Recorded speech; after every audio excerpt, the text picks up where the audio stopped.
Hello guys, यहाँ चाहिँ हो हामी पहिला बसेको घर। यो चाहिँ पाण्डम सेन्टर पाण्डम स्कुल हो नि। यहाँनिर चाहिँ हामी क्लास 11-12 पढ्दाखेरि चाहिँ यहाँनिर बसेको। यहाँ चाहिँ मेरो दिदी भेनाको घर।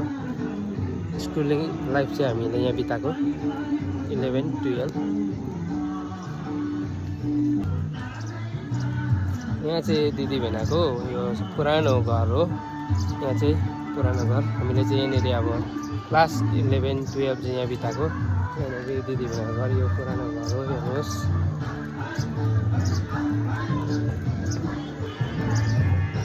अनि स्कुल पढ्दाखेरि हामी चाहिँ बस्थ्यौँ यहाँनिर। यो रुममा बस्थ्यौँ पहिला, यहाँनिर बस्थेँ म चाहिँ होइन। अन्त यहाँनिर चाहिँ टोपीहरू फलेको यहाँ चाहिँ यस्तो भयो। अहिले चाहिँ यहाँ सायद मान्छे बस्छ जस्तो चाहिँ लागेन। यहाँ बस्नु पनि सक्छ। यहाँ चाहिँ यस्तो छ। पहिलातिर चाहिँ यहाँतिर चाहिँ पाहाडी थियो, अहिले चाहिँ मजाको घरहरू भएको छ। भेनाहरूले नयाँ घर बनाउनु भएको छ।